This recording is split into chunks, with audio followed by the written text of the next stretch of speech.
Samsung vient de lancer sa nouvelle expérience logicielle pour l'année fin de 2022-2023. On va se dire ça comme ça, c'est One UI 5, 5e version de One UI avec plein de nouveautés. J'ai identifié 15 nouveautés intéressantes. Ils en détaillent un paquet de plus, mais j'en ai 15 qui sont extrêmement intéressantes. On va regarder ensemble quelles sont ces 15 nouveautés et vous allez voir qu'elles se déploient, elles sont en train de se déployer ici sur un Samsung Galaxy S22 Ultra. Si vous avez des S22, vous pourrez probablement déjà l'avoir et bien évidemment sur tous les anciens modèles, les autres modèles de Samsung. Donc regardez sur votre smartphone si vous pouvez venir faire la mise à jour. D'ailleurs, pour faire la mise à jour, c'est très simple. Vous venez ici dans vos paramètres, vous allez tout en bas dans mise à jour du logiciel et vous venez regarder si vous avez la dernière mise à jour. Moi, je l'ai faite. Vous voyez, j'ai la dernière mise à jour. Vous allez sur téléchargement et installation et ça vous regardera s'il y a une mise à jour disponible pour venir installer One UI 5. Et ça, c'est chouette. Allez, vous êtes prêts? On y va. Premier point, ce sont de nouvelles icônes et des meilleures illustrations graphiques. Alors ici, j'ai rien vu de bien notable. Il y a effectivement des icônes qui sont annoncées comme étant un peu plus grandes. Ok, des meilleures animations. Au-delà de ça, c'est pas extrêmement flagrant. Des effets de flou et des couleurs améliorées. Ok, c'est ce qu'annonce Samsung. Bon, c'est pas le point le plus important, mais je me devais quand même de vous en parler. Ça commence à être beaucoup plus intéressant quand on arrive sur le deuxième point. C'est le côté personnalisation et notamment au niveau de votre écran ici. Vous voyez, je vais avoir des trucs hyper cool. Je peux venir totalement le personnaliser. Ça, c'est très chouette. Personnaliser l'horloge, même personnaliser un petit message en bas, regardez, je suis Monsieur Greux, bon mon capteur d'empreinte digitale on connaît, j'ai mon horloge, voir mes notifications et mon fond d'écran. Donc le truc est très cool, ce qu'il faut faire ici, vous laissez appuyer, ça vous demande de le déverrouiller, hop là, capteur d'empreinte digitale, et là vous n'avez plus qu'à choisir. Alors déjà votre fond d'écran, ça peut être un fond d'écran vidéo, ça peut être de la photo, il y a pas mal de possibilités, voir également vous dans votre galerie ce que vous voulez. Vous avez aussi graphique, moi j'en ai choisi un de graphique que je trouvais très joli, il y a des couleurs, il y en a différents. Donc à vous de faire votre choix ici, ça c'est très simple. Et ensuite, lorsque vous revenez ici, vous pouvez venir moduler au niveau de votre horloge. Alors aussi bien au niveau du style de l'horloge,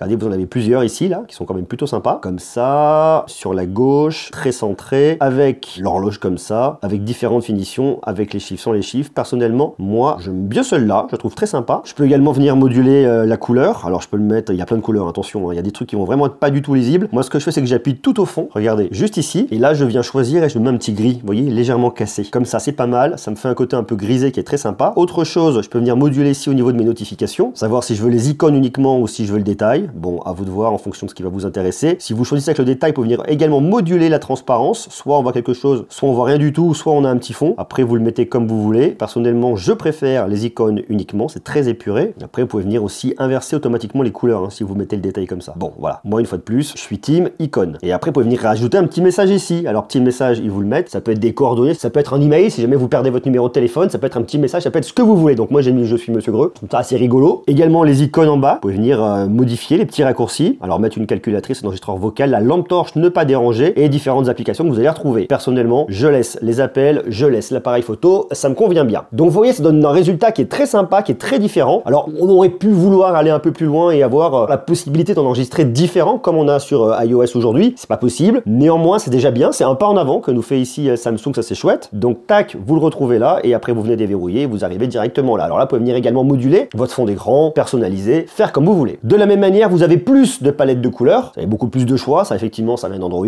13, ça c'est plutôt cool au niveau des fonds et au niveau des couleurs de base. Bon, l'idée c'est Material You qui a évolué sur Android 13. Si vous avez suivi l'évolution d'Android 13, vous avez déjà vu ça. D'ailleurs, je vous ai fait une vidéo pour vous parler d'Android 13. Je vous invite à venir la voir parce que bon, ça c'est purement l'Android 13. Troisième astuce qui est très sympa au niveau de la personnalisation, vous pouvez venir mettre un fond d'écran spécial quand quelqu'un va vous appeler. Si par exemple c'est votre mère, vous pouvez mettre la tête de votre mère. Si par exemple c'est votre copain, copine, vous pouvez mettre sa photo. Bref, vous pouvez venir tout personnaliser là-dessus. Ça vous évite de voir le nom. Si elle est posée de loin, vous voyez la photo, c'est pratique, c'est sympa et ça marche bien. Quatrième nouveauté qui est vachement bien, ce sont les modes et routines. Alors regardez, je vous montre, vous venez ici, vous allez dans vos paramètres et vous allez juste ici là au niveau des modes et routines. Ça c'est une nouveauté, c'est très cool. En fait, c'est un peu la même chose qu'on retrouve aujourd'hui sur iOS, c'est de se dire ok, je veux prendre du temps pour dormir, je ne serai pas dérangé, personne ne va pouvoir m'appeler. On a également un mode exercice, je fais du sport, de la détente, du travail. Moi c'est plutôt un mode tournage. Vous dites par exemple, j'en sais rien moi, le mode sommeil, allez hop là, clic, on vient l'activer là. Vous vous dites allez de telle heure à telle heure je dors et je ne serai pas dérangé tel jour. Ok, vous choisissez ce qui se passera. Donc ici, fonction ne pas déranger. Appel et messages, rien n'est autorisé. Notification des applications, rien n'est autorisé. Après, si vous voulez vraiment que quelqu'un puisse vous appeler lorsque vous dormez parce que vous avez une crainte, vous appuyez ici. Vous venez ajouter un contact, quelqu'un d'important qui pourra venir vous joindre si jamais il y a un problème, si ça peut vous rassurer. Il y a également un autre mode qui est intéressant, c'est le mode conduite. Ce qui fait que lorsque vous allez prendre votre téléphone et arriver dans une voiture, il le verra lorsqu'il est connecté à un appareil Bluetooth, lorsqu'il est connecté à votre voiture et auquel cas il va passer directement en mode conduite. Et vous pouvez définir définir des paramètres comme vous voulez ici. Je vous montre par exemple, moi j'ai créé mon mode tournage, donc là il n'est pas activé, mais voyez, hop là, je viens de l'activer. Ne pas déranger, rien n'est autorisé, mais je peux venir choisir que quelqu'un puisse m'appeler. Par exemple, je dis qu'il y a uniquement Justine qui pourra m'appeler à ce moment-là, ok, ça marche. Je peux également venir activer les appels récurrents. Si quelqu'un essaie de m'appeler plusieurs fois pendant 15 minutes, eh bien ça va prendre son appel, on dit que c'est quelque chose d'urgent. Les messages, aucun message, ou alors on peut dire qu'on a des messages, des contacts uniquement, des contacts favoris uniquement, ou alors absolument aucun. Vous voyez, on peut venir personnaliser comme on veut en fonction des différents modes. Mode travail, ça pourrait être que votre patron et différents collaborateurs de votre boîte qui vous appellent. Le mode détente, ça peut être que quelqu'un d'extrêmement important. Bref, vous choisissez, vous personnalisez. Le truc est très cool et c'est une belle avancée que nous a mis Samsung ici. Autre nouveauté, on va la retrouver au niveau des widgets sur l'écran d'accueil. Regardez là, voyez, j'ai un widget qui est là. Là, regardez, hop, je change, j'ai mon horloge, hop, je change, j'ai le jeu Dino de Chrome. Alors le truc en fait qui est pas mal, c'est qu'on peut créer des piles. Au lieu d'avoir un widget là, un autre widget à côté, encore un autre widget, il y a des tonnes de widgets dont on se servira globalement pas tout le temps et ça prend beaucoup de place sur l'écran. Et là, vous venez créer des piles. Alors le truc est très cool. Vous avez juste regardé là, par exemple, je laisse appuyer, je fais modifier la pile. Donc là, j'ai mes 3 widgets, ma météo, mon horloge et mon jeu Dino. Je peux venir en supprimer, je peux venir en rajouter un. J'appuie ici. Ça va dépendre des applications que vous avez qui sont déjà installées. Ça peut par exemple être des notes, hein. Ça peut être un Samsung Internet. Un petit reminder, histoire de se souvenir des choses. Donc vous avez pas mal de possibilités et l'idée, je la trouve très cool. Et puis regardez, après, ça se fond dans le décor et c'est très sympa. Et il y a une autre nouveauté widget qui est apparue ici, c'est la sélection intelligente. Je vous l'ai mise juste ici. En fait, c'est votre smartphone qui va vous proposer de façon proactive, qui va apprendre vos usages, qui va comprendre ce que vous faites et qui va venir vous proposer les applications qui vous correspondront à un instant T. Donc lui, il va venir le mettre ici dans la partie sélection intelligente. De la même manière, ici, regardez, je fais un appui long, je peux venir créer une pile. Je vais choisir, j'en sais rien moi, par exemple Chrome, avec quelques petits raccourcis. Hop là, ça me va, je clique sur ajouter et j'ai créé ici ma pile avec d'un côté ma suggestion intelligente et de l'autre côté, eh bien, mes favoris, mes raccourcis et tout ce que je vais mettre ici. Sixième nouveauté, c'est la gestion du multitâche. Regardez, je vous montre. Là, par exemple, j'ai lancé YouTube, je prends 2 doigts, je pars du bas, je reviens là, et là, ça me propose différentes applications que je vais pouvoir venir lancer directement. Moi, j'en sais rien, on va se dire qu'on va aller sur Chrome, par exemple. Je peux venir jouer encore au Dino si je le souhaite ici, vous voyez, j'ai qu'à appuyer, et en même temps, je peux venir regarder des vidéos. Bon, comme je suis mauvais au Dino, je perds. Et après, vous venez moduler directement votre fenêtre comme vous le souhaitez, et si vous voulez fermer en bas, vous pouvez venir fermer en bas. Donc, le truc est malin. Alors ça, c'est vraiment une nouveauté, il faut venir vous l'activer directement. Pour ce faire, vous venez dans vos paramètres. Dans vos paramètres, vous allez au niveau de fonctions avancées, vous allez sur le lab, et vous venez activer glissement pour écran fractionné. C'est ça qui vous permet de venir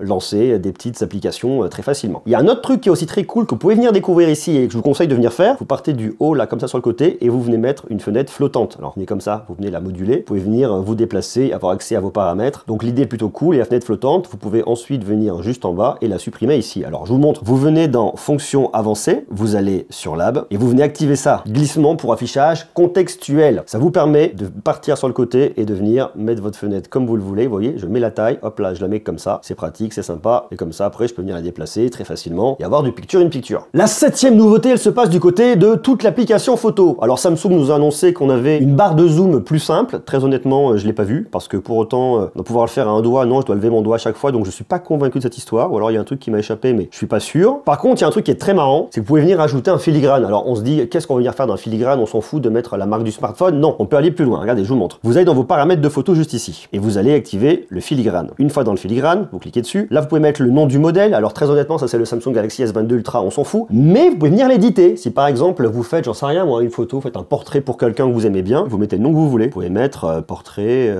de ma chérie. Voilà, c'est un peu cucu concon, mais on peut marquer portrait de ma chérie. Donc lorsque je fais une photo, eh bien apparaîtra sur ma photo juste là, portrait de ma chérie. Et si je veux aller encore plus loin, savoir quel jour et quelle heure je l'ai fait, eh bien je clique sur date et heure. Voilà, portrait de ma chérie, telle date, tel jour, à telle heure. C'est très cucu ce que j'ai fait, mais il y a plein de possibilités. Vous pouvez même aller plus loin. Vous pouvez également venir modifier la police ici. Roboro, Samsung, Noto, faites comme vous voulez. L'alignement à gauche, au centre, à droite, comme vous voulez. Voilà. Donc il y a un truc un peu marrant, on peut venir détourner ici la fonctionnalité. Autre nouveauté également, eh bien, lorsque vous venez zoomer, le téléobjectif prend en charge la fonction nourriture. Vous pouvez venir zoomer dans vos plats. Et puis le mode single take a été simplifié. Plus simple à utiliser, plus clair, plus lisible. Autre nouveauté qui est intéressante, je vous montre, vous pouvez venir récupérer des éléments à partir d'une photo que vous avez fait. Par exemple ici, il y a les Pokémon. Je viens, je fais une photo et ensuite je vais dans ma photo et je vais pouvoir cliquer ici pour extraire directement des éléments de mon texte. Je peux ensuite le copier, je peux ensuite le traduire, je fais ce que je veux. Ok. Et si par exemple ici, je viens scanner un numéro de téléphone, eh bien je vais pouvoir l'appeler directement directement. Bon, c'est des petits raccourcis, c'est plutôt pratique. La 9e nouveauté, elle se fait du côté des notifications, avec des icônes qui seront plus grandes, plus lisibles. Vous voyez, c'est quand même un petit peu mieux que ce qu'on retrouvait avant. Je trouve ça assez clair. Il n'y a pas de grosse révolution, mais c'est un peu amélioré. Et lorsque vous allez venir installer et démarrer une application pour la première fois, elle vous demandera si vous l'autorisez à vous envoyer des notifications ou pas. Vous pouvez également venir à bloquer les notifications très facilement depuis les paramètres et notifications. Et vous choisissez comment vont s'afficher les notifications en pop-up, en badge et sur l'écran de verrouillage. Et ça, je vous l'ai montré tout à l'heure sur l'écran de verrouillage. 10e point, c'est le centre de bien-être numérique qui a été amélioré pour être plus clair. Vous voyez les applications que vous avez utilisées, vous avez pas mal d'informations ici. La 11e nouveauté, elle est aussi assez rigolote. Si par exemple vous voulez utiliser une application dans une langue en particulier, parce que je sais pas, vous êtes bilingue, ça vous arrange, ou que vous comprenez mieux dans cette langue, eh bien vous allez sur votre application, dans les paramètres et dans application, et vous allez dans langue juste ici, vous cliquez dessus et vous choisissez la langue. Alors moi il me propose le catalan, le français, et après je peux mettre ce que je veux. Donc si je veux le mettre en anglais, je peux le mettre en anglais. Il y a également une amélioration au niveau des paramètres de son et vibration qui sont regroupés ensemble. 12e nouveauté, vous pouvez venir désactiver la RAM+.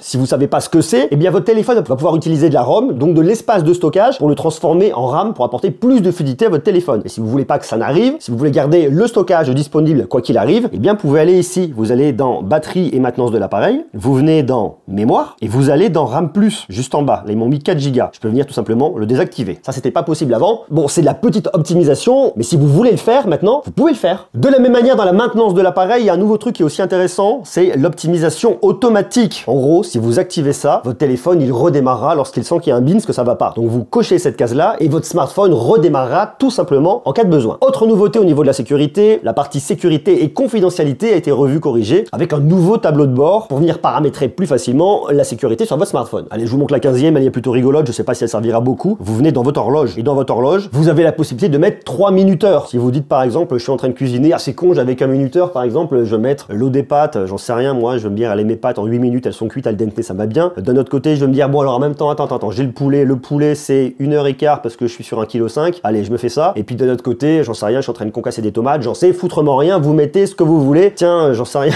je sais pas, qu'est-ce qu'on peut faire en 20 minutes? Voilà, en 20 minutes, dans 20 minutes, eh bien je dois faire ça, je mets un minuteur. Donc vous pouvez mettre 3 minuteurs, pas 4 minuteurs, pas 5 minuteurs, mais bien 3 minuteurs. C'est déjà 3 fois mieux qu'avant. Voilà pour ces 15 nouveautés ici sur votre smartphone de Samsung, c'est One UI 5. Alors le retour global que j'aurai à vous faire, c'est que je trouve qu'ils améliorent les choses, ça devient un peu plus joli, c'est élégant, il y a des nouveautés qui sont là. Il n'y a pas de très grosse révolution par rapport à ce qu'on a pu voir arriver des fois par le passé. Ce sont des petits ajouts, sont des améliorations que permet Android 13. Je continue à penser que One UI est une des meilleures expériences aujourd'hui sur Android. J'aime beaucoup, je la trouve très fluide, elle fonctionne bien, elle est agréable, on comprend très facilement les paramètres, c'est très bien structuré, très bien hiérarchisé, donc ça fonctionne, pas de soucis, pas de mauvaise surprise. On vient juste améliorer, on vient peaufiner, on vient rendre plus élégant, ce qui était déjà dans l'idée d'Android 12, qui est encore plus dans l'idée d'Android 13, et bien ici Samsung avec One UI 5 vient confirmer sa copie et vient continuer à l'améliorer. On verra ce qui arrivera sur One UI 6, l'année prochaine, on a encore vraiment le temps, mais d'ici là, on reparlera de Samsung, parce que d'ici 3 mois, on devrait voir arriver les Samsung Galaxy S23. Ça sera très intéressant. Avant ça, on parlera d'encore plein d'autres choses, des astuces sur votre smartphone, ici et ailleurs. Donc pensez à venir vous abonner si c'est pas déjà le cas, et puis dites-moi, parmi les 15 fonctionnalités que je vous ai montrées, parmi les 15 nouveautés, laquelle vous préférez. Marquez-le moi juste en bas en commentaire. D'ici là, je vous embrasse, prenez soin de vous, et à bientôt. Ciao!